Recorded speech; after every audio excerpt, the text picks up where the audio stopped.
coronavírus, um recado de Deus para essa geração? Olá, eu sou o pastor José Carlos e seja bem-vindo ao canal No Contexto do Fim. Eu trago para você mais uma reflexão e hoje eu quero falar sobre justamente o coronavírus. Aliás, um vírus muito mais letal do que o coronavírus. Mas antes, inscreva-se no canal se você ainda não é inscrito e dê um like aí, compartilhe, tá bom? Bom, ultimamente os meios de comunicação têm se ocupado em noticiar um vírus que vem assustando, que vem assolando a humanidade, né? Parece que o mundo todo está mergulhado nesses noticiários, né? Parece que o mundo está sendo atingido por uma avalanche de informações sobre esse vírus, o coronavírus. Enfim, todas as nações estão em alertas, preocupadas, assombradas com as notícias a respeito dessa nova epidemia, que na verdade não é nova, né? Esse vírus não é tão novo como as pessoas imaginam, né? Já tem muito tempo que ele já apareceu e voltou a aparecer novamente. Bom, as autoridades governamentais estão tomando aí as medidas preventivas e até radicais, como proibição de ajuntamento público, no objetivo de conter esta epidemia que generalizou, né? Que percorreu o mundo afora. E parece até que estamos protagonizando cenas daqueles filmes de ficção onde um vírus letal se alastra pelo mundo afora, matando milhões de pessoas, e aí a gente fica naquela apreensão, né? Porque afinal é um filme. E depois, de repente, surge aí o salvador do mundo, um cientista que descobre a vacina, descobre o antídoto, e aí consegue conter a praga e tudo volta ao normal e a gente fica feliz porque deu tudo certo, não é mesmo? Bom, a diferença da realidade e a ficção é que a realidade, como já diz o próprio nome, é real, não é ficção. E é o que nós estamos vivendo. E ainda não apareceu um salvador do mundo nesse sentido. E, portanto, não sabemos como é que esse filme vai acabar, né? Sei que é uma praga que está assustando o mundo todo e nós estamos protagonizando isso na nossa história, na nossa geração. Mas a pergunta é, será que essa é mais uma pandemia mundial que será em breve controlada, extinguida, esquecida e depois registrada nos anais da história? Bom, do ponto de vista humano, esse é um resumo do que se espera para os próximos dias, né? De repente, daqui a alguns dias, alguns meses, ninguém mais vai falar sobre isso. Mas, enfim, o que a Bíblia diz sobre essas coisas que estão acontecendo na atualidade, mais especificamente sobre o coronavírus? Não seria o coronavírus mais um alerta de Deus? Sim, para que nós possamos refletir sobre a brevidade da vida, sobre a instabilidade de tudo em que nos apegamos nessa existência? Ouça o que Jesus diz em Lucas capítulo 21, versículos 10 a 17. Coisas que estão para acontecer no final dos tempos. Isso para que a gente possa ficar percebido. Não é o evangelho de terror não, mas é o evangelho da realidade. Olha só. Então lhes disse Jesus: levantar-se-ão nação contra nação e reino contra reino, ou seja, guerra, né? A gente tem visto isso aí há muito tempo. Haverá grandes terremotos e epidemias. E fomes também em vários lugares, coisas espantosas e grandes sinais no céu. Haverá também sinais no sol, na lua, nas estrelas, e sobre a terra angústia das nações em perplexidade por causa do bramido do mar e das altas ondas. Sobre isso a gente já viu aí há anos atrás o tsunami que ocorreu lá na Indonésia, que matou de uma só vez mais de 300 mil pessoas, né? E continuando o relato bíblico diz: e haverá homens que desmaiarão de terror e pela expectativa das coisas que sobrevirão ao mundo, pois os poderes dos céus serão abalados. Então se verá o Filho do Homem vindo numa nuvem com poder e grande glória. O Filho do Homem aqui é Jesus, o nosso Salvador. Ora, ao começarem essas coisas a suceder, exultai e erguei a vossa cabeça, porque a vossa redenção se aproxima. Esse texto está lá em Lucas, capítulo 21, versículos 10 a 17. Bom, voltando a atualidade. Então, todo mundo está preocupado com essa epidemia ou essa pandemia, né? Que eu acho que tem mais informação do que realidade, mais notícia, né?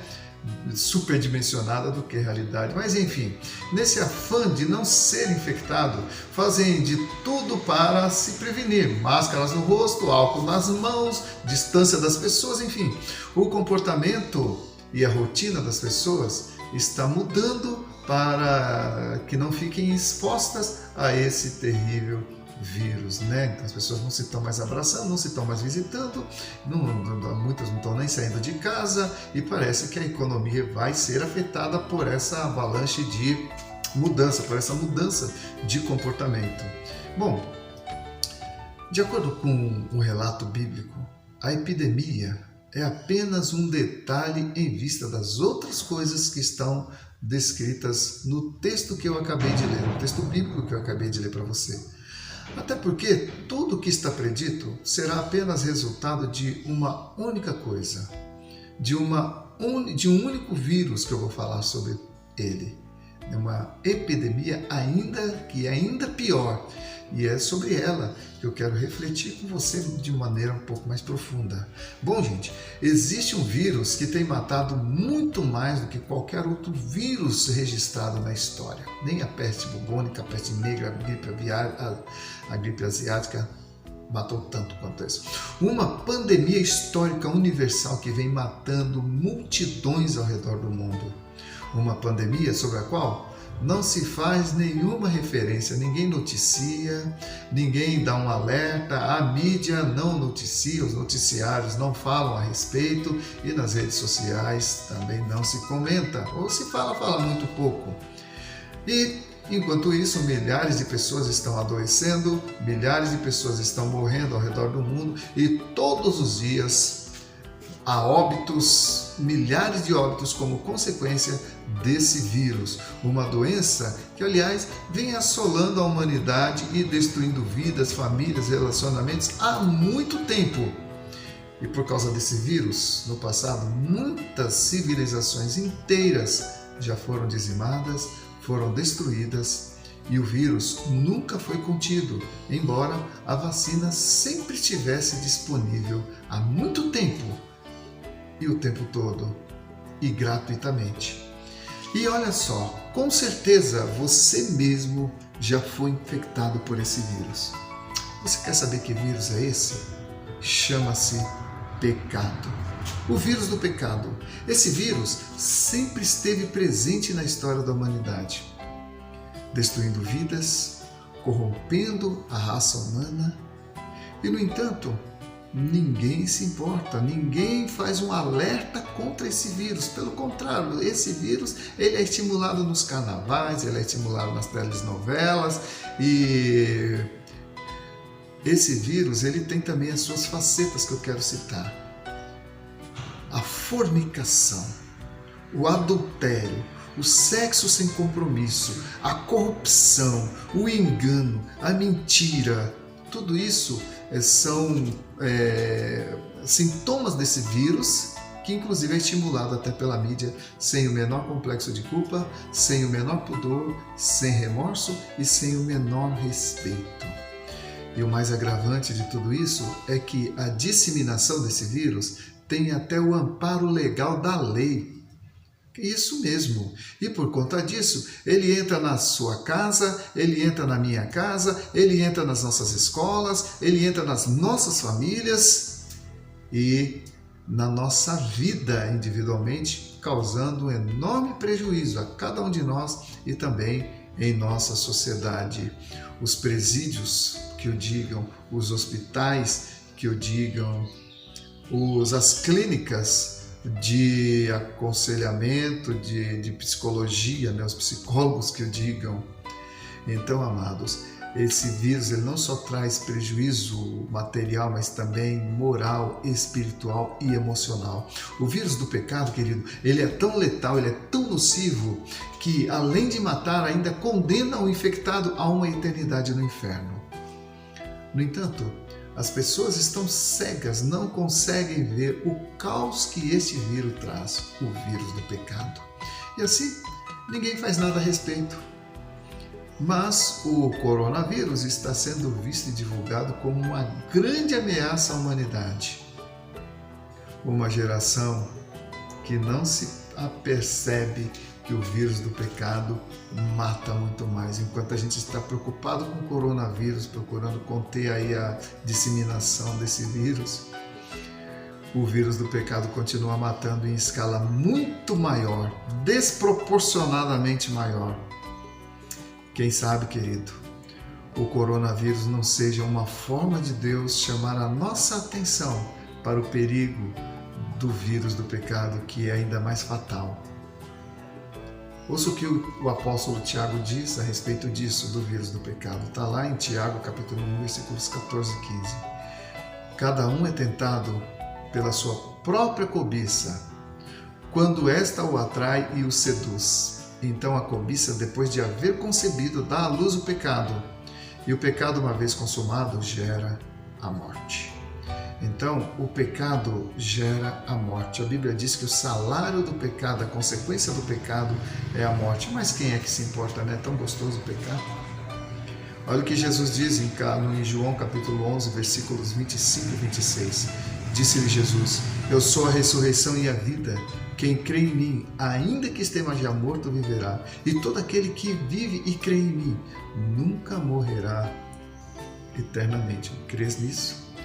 Então, amado, essa é a palavra que eu queria deixar para você. E mais uma diferença entre o pecado e o coronavírus. O coronavírus, na verdade, ele te procura, mas o pecado é a gente que o procura, né?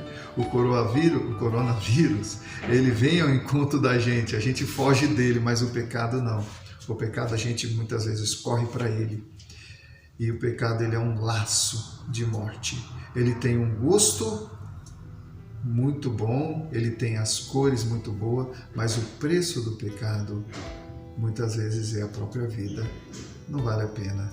Então, se você ainda não refletiu sobre isso, não entregou sua vida para Jesus, Jesus é o antídoto contra o vírus do pecado e ele te garante a eternidade no céu quando você passar dessa vida para outra. E se você já é cristão, então, meu querido, se apegue mesmo na sua fé, porque esse é o momento da gente fazer valer, inclusive, o Salmo 91. Nenhum mal te sucederá e praga nenhuma chegará à sua casa, porque aos seus anjos dará ordens ao teu respeito para que te guardem. 1000 cairão ao teu lado e 10.000 à tua direita, e tu não serás atingido, e somente com os teus olhos contemplarás e verás o castigo dos ímpios, pois fizeste do Altíssimo a tua morada. E o Salmo 91, acho que ele nunca foi tão oportuno como está sendo nos dias de hoje, né? Dá uma lida lá, tá bom? Que Deus te abençoe, até a nossa próxima reflexão. E se você gostou do vídeo, compartilhe, dê um like, faça um comentário também. Se você não é inscrito, mais uma vez repito, se inscreva, tá bom? Que Deus te abençoe e eu te agradeço desde já.